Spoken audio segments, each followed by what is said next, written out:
So this is Lakshya and I am a student at IIT Guwahati.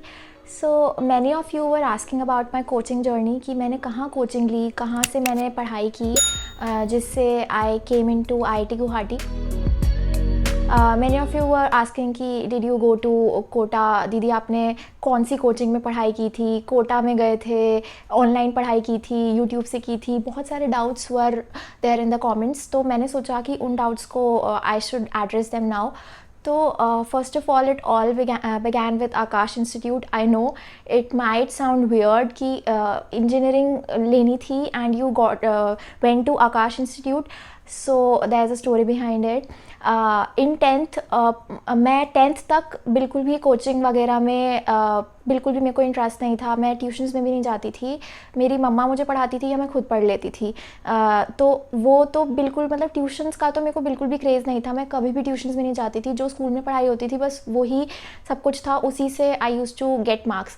तो फिर मम्मा ने मुझे बोला कि अभी तो अगर you are aiming for engineering then you should like have a practice to sit for long long hours. और हाँ, मम्मा मतलब इंजीनियरिंग मेरी चॉइस थी. मम्मा ने तो मुझे बोला था कि कुछ और आप ह्यूमैनिटीज़ में इकोनॉमिक्स विद मैथ्स ले सकते हो, उसका भी बहुत ज़्यादा स्कोप है और काफ़ी ज़्यादा स्कोप है. I came to realise it now because engineering में भी पहले 2 साल पढ़ाई करो, फिर 4 साल जाओ, 5 साल जाओ और आगे एमटेक करो जो भी आपका है. तो उसमें भी मतलब बहुत लंबी रेस है. तो अगर मैं वो ले लेती तो शायद और भी मतलब कुछ और अच्छा कर रही होती. But still I am happy with what I am having now. तो मम्मा ने मुझे वो सजेस्ट किया था but I was of the opinion कि नहीं, मुझे तो इंजीनियरिंग लेनी है. तो आई टुक इंजीनियरिंग इन 11th.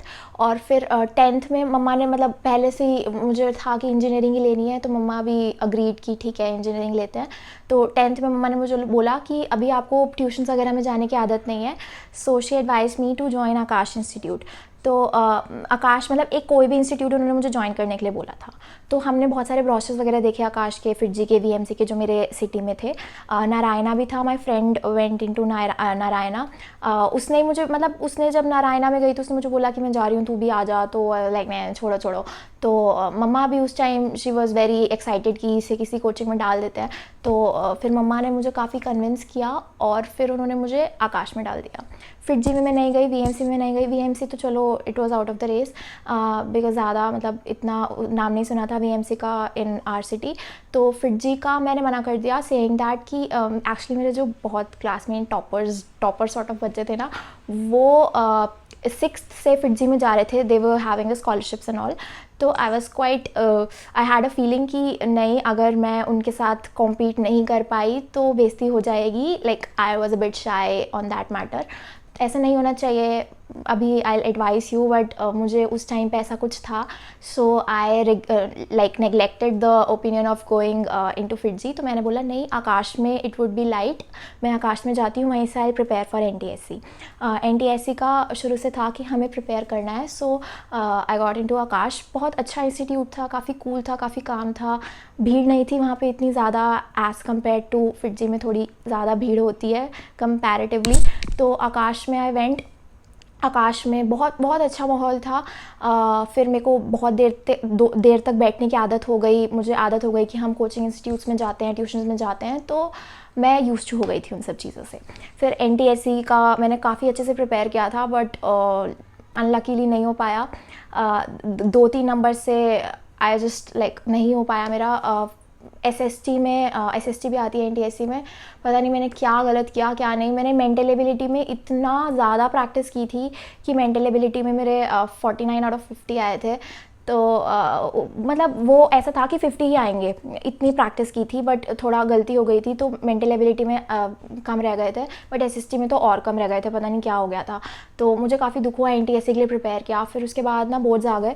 तो बोर्ड्स के लिए मैंने प्रिपेयर किया. इन 10th मैंने आकाश जाना थोड़ा कम कर दिया था बिकॉज इतना ज़्यादा पढ़ाई भी नहीं होती थी. बस बोर्ड की पढ़ाई बची थी 10th में, और क्या ही कर लोगे एनटीएससी के अलावा, और कुछ तो था नहीं. तो फिर मैंने बोर्ड्स की पढ़ाई की. आकाश थोड़ा छोड़ दिया था. बोर्ड्स में भी अच्छे परसेंटेज आ गई. फिर उसके बाद मैंने नेक्स्ट फिटजी लिया. तभी भी ऑब्वियसली मैं आकाश ले सकती थी but it's not really meant for engineering students like generally. तो मैंने ले लिया फिटजी. अब फिटजी में शुरू में मतलब जब मैंने एग्ज़ाम दिया था, वो फिटजी का जो एंट्रेंस एग्ज़ामिनेशन होता है, तो थोड़ी सी स्कॉलरशिप मिल गई थी, बहुत थोड़ी सी, ज़्यादा नहीं मिली थी। I went into second batch में जब मैं गई तो मेरे को लगा नहीं है फर्स्ट बैच में क्यों नहीं हुआ। तो फिर उन्होंने बोला कि अभी आपका सेकंड बैच में हुआ है, अभी आधे एक महीने बाद एक एग्ज़ाम होगा, उसमें आपका फर्स्ट बैच में हो जाएगा अगर आपने अच्छा परफॉर्म किया तो। मैंने बोला ठीक है। काफ़ी अच्छा परफॉर्म किया। शुरू में जोश होता है ना कि बस अब तो जेई के अलावा कुछ चाहिए नहीं, आईआईटी बॉम्बे सीएससी में जाना है। सीएससी पसंद नहीं थी, फिर भी आईआईटी बॉम्बे सीएससी में जाना है, बिकॉज बहुत सुना था, है ना, सुना था, सब सुनते हैं कि नहीं यार सीएससी में जाना है, आईआईटी बॉम्बे में जाना है, टॉप आईआईटीज़ में जाना है, चाहे पता ना हो कि इंटरेस्ट है नहीं है, कुछ भी नहीं है। तो मैंने भी सोचा था। तो फिर मेरे मार्क्स भी काफ़ी अच्छे आ रहे थे, मतलब 360 में से बहुत ही ज़्यादा अच्छे मेरे आए थे। 270 280 के करीब आए थे। शुरू में जब वो वेक्टर्स का टेस्ट हुआ था, वेक्टर्स था, उसके अंदर काइनेमैटिक्स थी, और वो जो शुरू के 2 चैप्टर्स होते हैं ना, वो हमारा टेस्ट था। फिर हमारा एक वो हुआ, उसमें अच्छे नंबर आ गए। फिर हमारा हुआ फेस टेस्ट, फिटजी में, जो फिटजी में होंगे उनको पता होगा।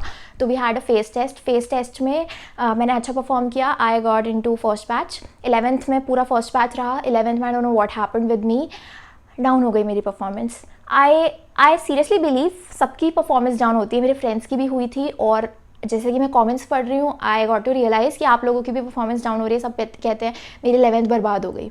तो उसके लिए भी I have make a video, I button पे आई लिंक द वीडियो। आप देख सकते हो कि 11th बर्बाद हो जाती है, तो उसको कैसे सोचना नहीं है कि हो गई बस छोड़ दिया। फिर उसके बाद आपको आगे और एनालाइज करना है कि 12th में मैं 12th ना बर्बाद करूँ, एक तो पहली बात, और 12th में 11th को कैसे सुधारूँ।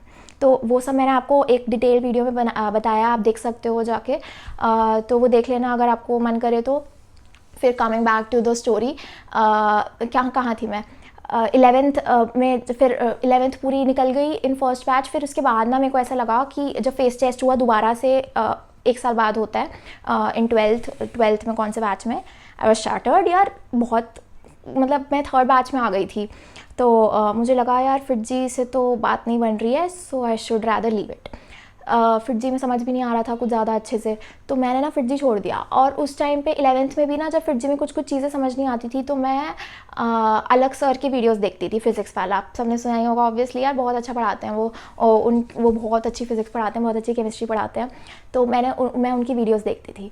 फिर मतलब उन्हीं वीडियोज़ से कॉन्सेप्चुअल क्लैरिटी आती थी, फिज़िक्स में भी इंटरेस्ट पढ़ने लग गया। फिर उसके बाद क्या हुआ कि 12th में 3rd बैच मिला, तो मैंने सब छोड़ दिया। फिटजी से फिज़िक्स के लिए जाती थी मैं फिटजी, क्योंकि फ़िज़िक्स वहाँ पे थोड़ी हाई लेवल की पढ़ाते हैं। मतलब सारी चीज़ें पढ़ाते हैं हाई लेवल की, लेकिन फ़िज़िक्स में थोड़ा मुझे अंदर से भी इंटरेस्ट था, तो मैं फ़िज़िक्स सुनने जाती थी। बेसिक सर से करती थी, अलग सर से या किसी मतलब यूट्यूब से जो भी टॉपिक होना था। और नेक्स्ट डे वो बहुत हाई लेवल का पढ़ाते थे, जैसे इलेक्ट्रोस्टैटिक्स में उन्होंने मिरर का बताया था, जो अभी हमें बीटेक में पढ़ा चुके, तो वो पढ़ाया था। तो मैं वो फिज़िक्स का हाई लेवल की नॉलेज लेने जाती थी। फिर मैंने केमिस्ट्री अलग ज्वाइन कर रखी थी प्राइवेट ट्यूशन्स में, और मैथ्स अलग ज्वाइन कर रखी थी। और हाँ, फिर मैंने अपने बहुत सारे फ्रेंड्स से बात की, तो दे वर लाइक कि यार हमारी भी 11th बर्बाद है, तो हमने ना 11th के अलग अलग कोर्सेज ले रखे हैं कि साइड बाय साइड 11th की भी क्लासेस होंगी। So I went on for those classes in 12th, कि मेरा 12th भी चल रहा है, 11th भी चल रहा है। तो ऐसा होता था कि जैसे मतलब केमिस्ट्री की 12th की क्लास हो गई, फिर सैटरडे संडे 11th की क्लास होगी। फिर मैथ्स का भी सेम ऐसे ही मामला था। अब उसमें टाइम बचता नहीं था मेरे पास, बट स्टिल मार्क्स आ रहे थे, ठीक था। मतलब आई वॉज हैप्पी कि मैं अब थोड़ा समझ पा रही हूँ, कुछ हो रहा है मेरे साथ। पहले नहीं होता था इतना जो फिटजी में हो रहा था। फिर उसके बाद ना फिज़िक्स के लिए मैं फिटजी जाती थी। फिर मुझे आधे 1 साल बाद लगा नहीं यार छोड़ो, फिटजी में तो ज़्यादा ही हो रहा है, दिमाग के ऊपर से जा रहा है, छोड़ो इसे। फिर मैंने फिज़िक्स के लिए एक अलग ट्यूशन लगाई। फिर ट्यूशन लगाई, 4-5 महीने मैंने कंटिन्यू किया उसके अंदर। कभी कभी फिटजी भी चली जाती थी, अब पैसे दे रखे हैं, वेस्ट थोड़ी ना करने हैं, तो फिटजी भी चली जाती थी कभी कभी, बच्चों से पूछ के कि क्या हो रहा है क्या नहीं हो रहा। मेरे मतलब का होता था तो चली जाती थी। तो फिटजी फिर लास्ट में तो फिटजी छोड़ दिया था। फिर ट्यूशन्स में भी अब यार टाइम ही नहीं बचता यार, 11th भी हो रही है, 12th भी हो रही है, सब कुछ क्लासेस लगा रखे हैं, मतलब फुल टाइट प्रूफ शेड्यूल है हमारा। कभी कभी स्कूल भी जाना पड़ जाता था। स्कूल तो चलो देखो, मेरा स्कूल इतना अच्छा था, उन्होंने हमारे क्लास को लिबर्टी दे रखी थी कि अगर आप मार्क्स लाओगे, मतलब उनको विश्वास था कि हम मार्क्स लाएंगे, ऐसा पता नहीं। हम ए सेक्शन में थे तो उनको लगता था कि ए सेक्शन वाले बच्चे आईआईटी में होता है और बहुत अच्छे अच्छे कॉलेज में हो जाता है, तो उनको एक विश्वास था। तो उन्होंने हमें लिबर्टी दे रखी थी, अगर तुम मार्क्स लाओगे तो मैं अपने फिटजी के रैंक वगैरह AIR वगैरह बताने पड़ेंगे, तो हम तुम्हें छुट्टी दे देंगे, लगा देंगे हम अटेंडेंस। बट ऐसा नहीं कि पूरी लगा देंगे, कभी कभी हम जाते थे तो स्कूल से तो चलो ठीक है लिबर्टी थी शुरू में, तो 12th में देखो जाना पड़ता है, लास्ट में तो सारे स्कूल्स में ऐसा होता है कि कोई नहीं मत आओ। तो अब बोर्ड्स भी थे, तो फिर मैंने ना छोड़ दी, ट्यूशन्स वगैरह भी छोड़ दी। मैंने बोला यार अब देखो जेई का जान में आ गया है, अब अपना खुद से पढ़ाई करो। तो मैंने खुद से पढ़ाई करनी शुरू कर दी, सब कुछ छोड़ दिया। फिर सब खुद से मैंने सब कुछ छोड़ा। तो मेरे जेई मेंस में 94.7 परसेंटाइल आए, ठीक है। तो बहुत कम थे परसेंटाइल, मेरे फिज़िक्स में सबसे ज़्यादा थे और मैथ्स में बहुत कम थे। मेरे मैथ्स में ना 85 परसेंटाइल थी, मतलब सोचो 85 परसेंटाइल थी मेरी मैथ्स में। और मेरी केमिस्ट्री में मेरी 96 थी। तो सोचो 85 से सीधा अब मैं बताती हूँ। तो मेरे को लगा यार मैथ्स तो बहुत ही ख़राब हो गई, अब क्या कर सकते हैं। तो फिर कोरोना वगैरह भी उस टाइम पे लाइक आना शुरू हो गया था, तो हमारी ट्यूशन वैसे ही बंद हो गई। मतलब हमें बंद नहीं, हम मतलब मैंने तो जाना बंद कर दिया था, लेकिन ऐसा था कि पैसे दे रखे हैं तो जाएंगे कभी ना कभी, तो बंद हो गई। फिर वो ऑनलाइन पढ़ाते थे टीचर्स, तो ऑनलाइन में चलो घर पे ही अटेंड कर लेती थी मैं, और बाकी मेरा यूट्यूब पे वीडियो से चल रहा था। उस टाइम पे अनअकैडमी की जो वीडियोज़ हैं वो काफ़ी ज़्यादा चलती थी, तो मैं देख लेती थी। जो भी मेरे को कॉन्सेप्ट्स में दिक्कत होती थी तो मैं वो देख लेती थी।